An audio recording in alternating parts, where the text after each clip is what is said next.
A very good evening and thank you so much for watching Uctv News. My name is Nora Osende to bring you the bulletin this evening. It is Tuesday, the 14th of May, 2024. Today we start off in Lira, where the Lira Diocese joined the rest of the world to commemorate the World Day on Social Communication. Now in Lira, the 58th World Communication Sunday was commemorated at the St. Peter's Anai Sub-Parish in Lira City. Lira Diocese Bishop Emeritus Right Reverend Giuseppe Franzelli, also the chairperson of the Social Communications under the Uganda Episcopal Conference, presided over the celebration. And he used the day to emphasize the need for the Christians to support the Catholic media outlets to continue preaching peace to the Christians.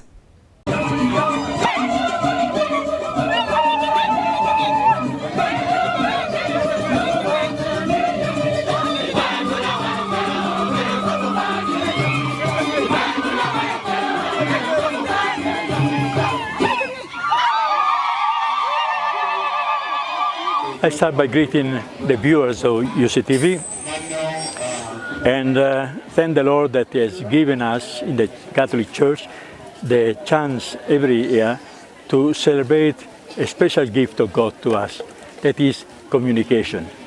The God we believe in is a God who speaks. He has communicated to us His love through Jesus, whom He sent. Jesus proved God's love for us in many ways, up to the point of giving His life for us. And then when He left, He entrusted the 11th, because one had already gone, to go on with this work. He finished His work on earth, but then He said, now He's the head, we are the members of the same body of the risen Christ. He said, now you go ahead with the same work. So the family already is the first place where we can learn this human and good communication. Then, of course, this is particularly true of, it's true of all the Christians, because Jesus did not say only you, the 11th, because one had already gone, Judas, you remember, but you go into the whole world and proclaim the good news. Now the Church has been doing this for many years, throughout the centuries, in many different ways, preaching, teaching catechism, but also taking care of the sick, teaching people, developing their gifts, and so on. And well, this has happened already also here in Uganda and here in Lango, where this year we are celebrating this World Day for the whole diocese, right? So this is done in the same old ways, but then also through the mass media, to the papers, the books that we print, the radios that we have, broadcasting things, and of late also with this new initiative of the Church in Uganda, all the bishops, to start a national Catholic television, Uctv. Now, I think that this is very important, and if it is true that indeed all our means of social communication need support, it is particularly true of this new baby, which is just born, the Uganda Catholic Television, so that today, the celebration today, is also an appeal to support it. First of all, to watch it, as it is an appeal also to our people to listen to our radios. There's nothing wrong with listening to other radios or watching other TVs, it's fine. But the first choice, yes, the first choice should be first of all for our radios, for our television. And watching, but also therefore supporting. Because these means of social communication are very, very expensive. And TV more than all the others as well. Because of the importance of the media of social communication, the Pope every year sends out a message to help us understand some particular aspect of this phenomenon, which is a complex one. So this year he has sent out a message with the title Artificial Intelligence. and of wisdom of the heart towards a fully human communication. And this is what makes us a bit, and many people a bit, not at ease. Because, first of all, many people don't know what artificial intelligence is. This computer system which helps to solve problems and carry out activities which normally in the past were only done by human beings, but taking a long time. Nowadays, for instance, with artificial intelligence, you can ask information about a certain topic, and this machine, this complex, will gather information, reading and getting all the sources which are there, putting things together, and even summarizing it in a very short time. Something which a man would take even months at times to look for that. Now, the leaders of the Bible Society of Uganda have emphasized the importance of upholding the sanctity of marriage, addressing both society pressures and fundamental principles rooted in the Christian faith.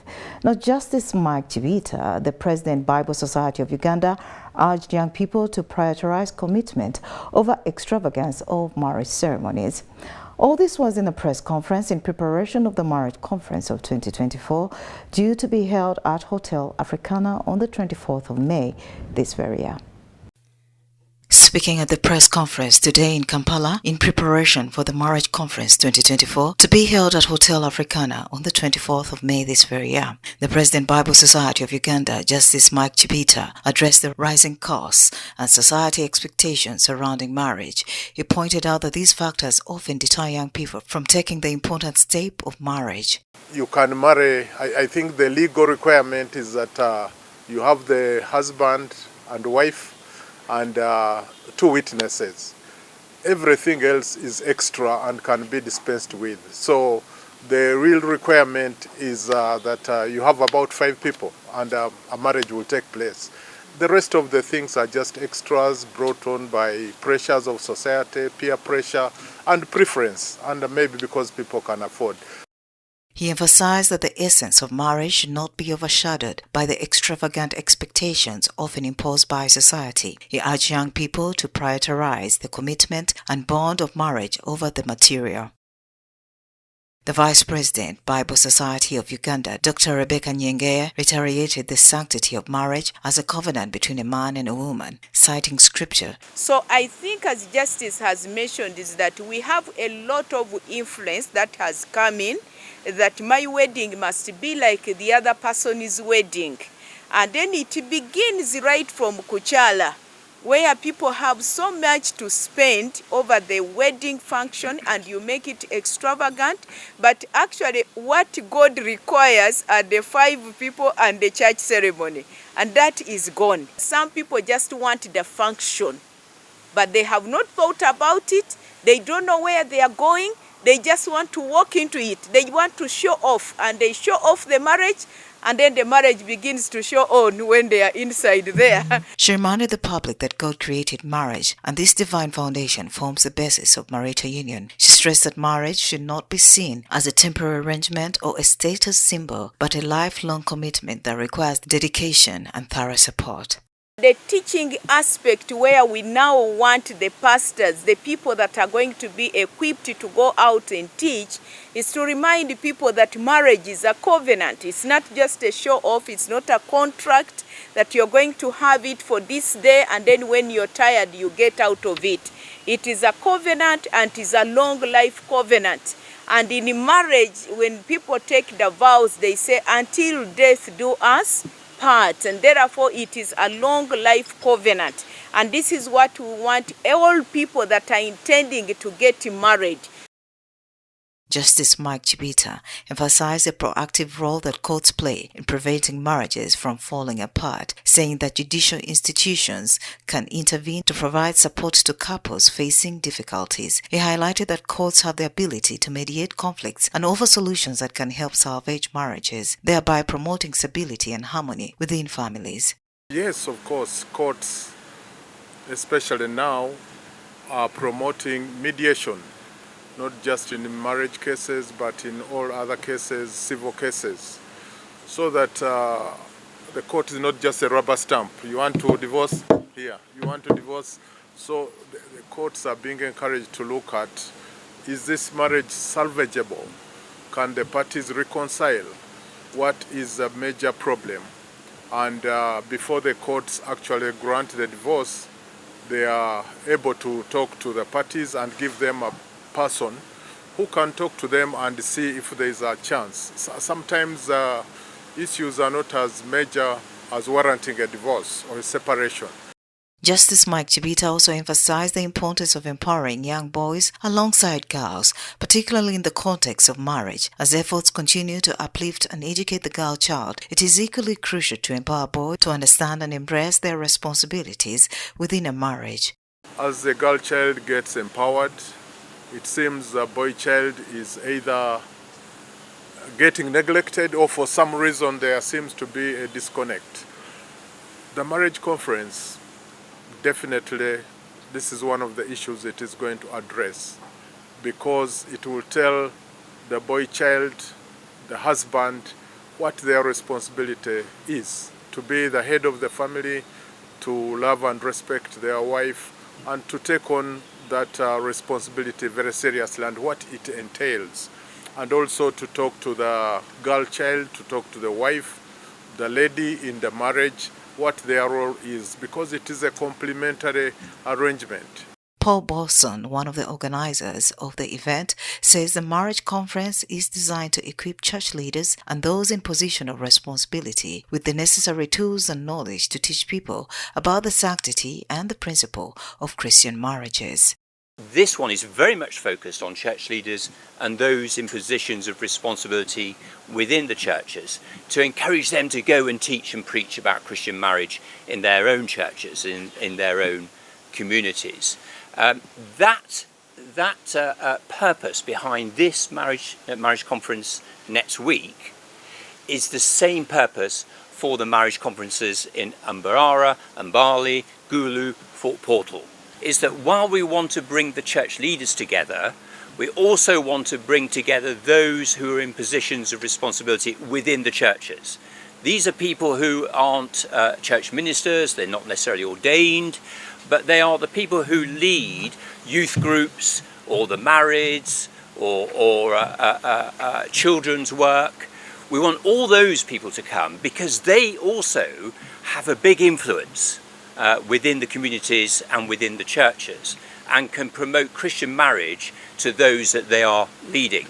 The conference will attract numerous church leaders and community figures, focus on reinforcing the biblical teachings on marriage. Participants will be engaged in discussions and workshops aimed at promoting the idea of marriage as a sacred covenant grounded in Christian faith and values.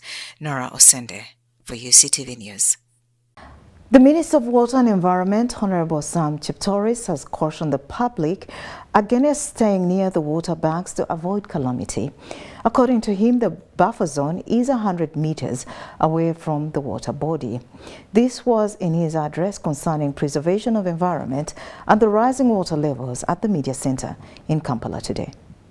Today, the Minister for Water and Environment, Sam Chiptoris, has issued a stern warning to the public, urging them to stay away from the banks of water bodies due to the rising water levels. Speaking at the press conference held at the Media Center in Kampala, the Minister emphasized the potential dangers posed by increasing water levels, which have been attributed to the recent heavy rains. He highlighted the risks of flooding and other water-related hazards and stressed the importance of public safety during this period. Appealing to all those people who are within the shores of lakes or the banks of rivers to be very careful and try to avoid those areas. We must respect environmental laws. The law clearly states that there should be a buffer zone of about 100 meters from the shore of the lake. But our people don't respect our laws. He attributed the rising water levels to the impact of climate change and environmental degradation caused by human activities. He explained that the increased frequency and intensity of the heavy rains are a direct consequence of climate change. This phenomenon is caused obviously by climate change, and there is what they call, the experts call El Nino rains. You know, Uganda, or let me say Lake Victoria, receives most of its water from outside Uganda. There are 23 rivers that feed into Lake Victoria. These rivers originate from Kenya, from Tanzania, from Rwanda, all the way from Burundi. So even when there's no rain here, and it has rained elsewhere in those countries, Lake Victoria will still receive water. Furthermore, he pointed out that deforestation and destruction of wetlands has exacerbated the situation by reducing the natural capacity of the environment to manage excess water. You have had problems in Tanzania, you have had problems in Burundi. And this is the water which comes to Lake Victoria. So what are we doing? Oh, first of all, which areas have been affected? Most of the areas around Lake Victoria are underwater. And then areas areas in the Choga area and Lake Albert.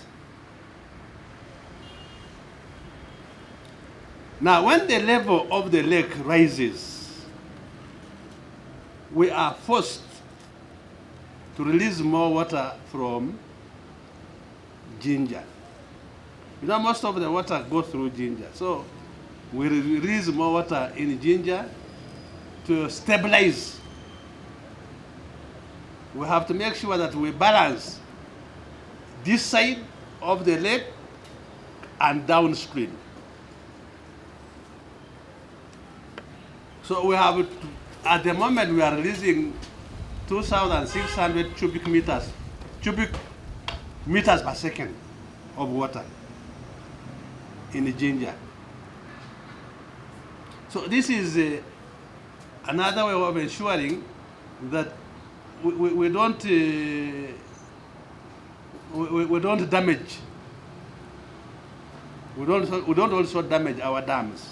The minister also announced the government has earmarked funds to address some of the challenges posed by the rising water levels. Additionally, the minister revealed plans to release excess water to prevent potential damage to infrastructure. Has decided to undertake some actions in the immediate and mid-term and long-term. In the immediate, some actions will be undertaken, like building gabions along sensitive areas, for instance, in areas where roads may be damaged, like in Entebbe, we may have to do something about, because we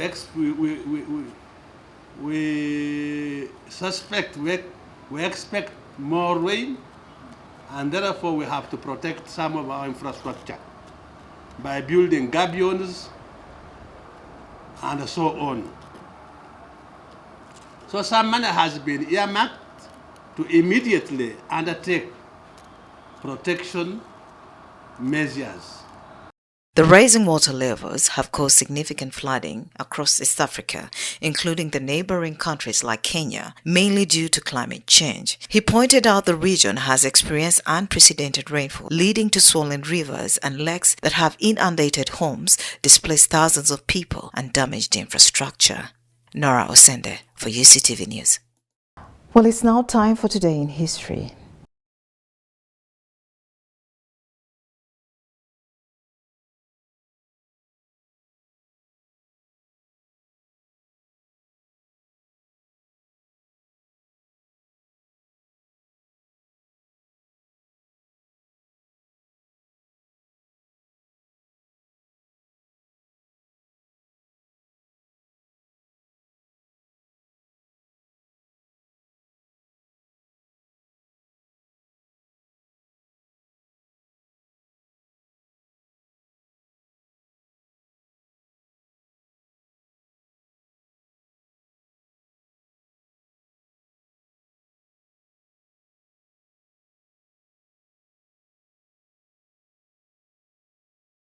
Well, thank you so much for watching UCTV News. Let's take a quick break. When we return, it's the Rome Reports.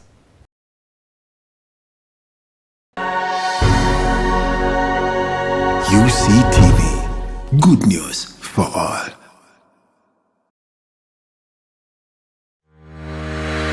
Catch incredible stories of resilience, success. You can manage that money with a topping of inspiration. Get interested in people, not interested in yourself. Inspire, achieve, repeat.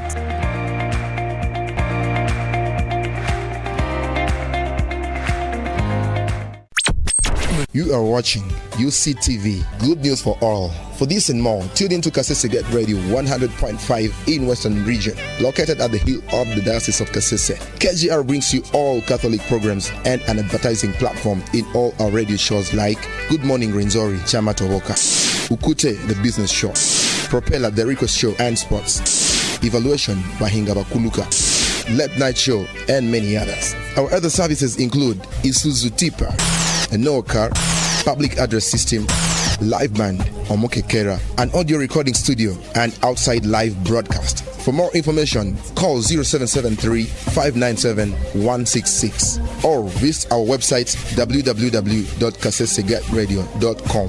Kasese Radio, Omusondoria, the voice of truth.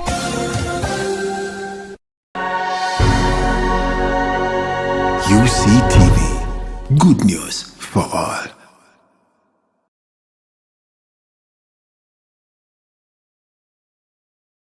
And in All Uganda Matters Futures, tonight we bring you the story of St. James Buzabaliao.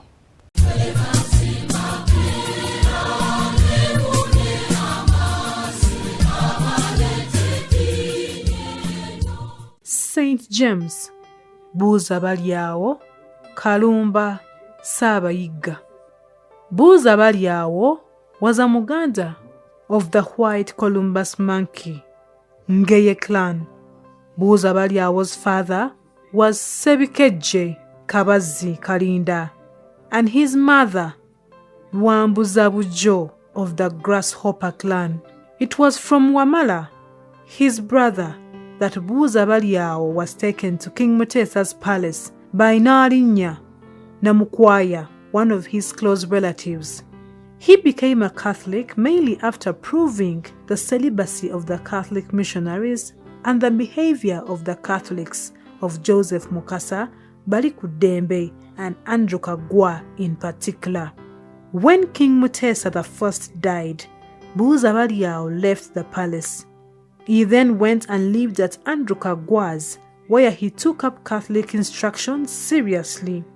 When he had learnt enough, Kagwa used to send him to the palace and thus teaching the Catholic religion to Prince Mwanga.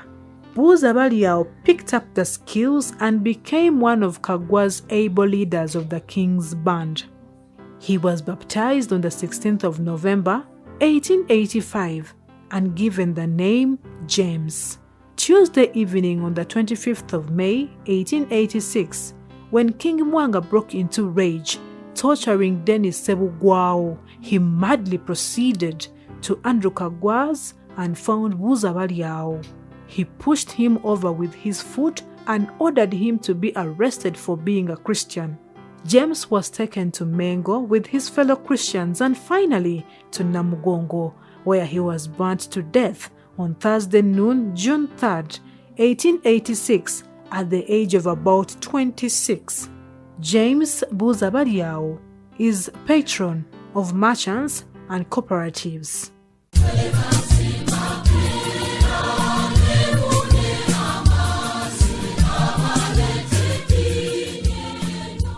Well, that's all we had for you on UCTV News tonight. Thank you so much for staying with us. I am Nora Osende. Do have yourself a good evening and a good night.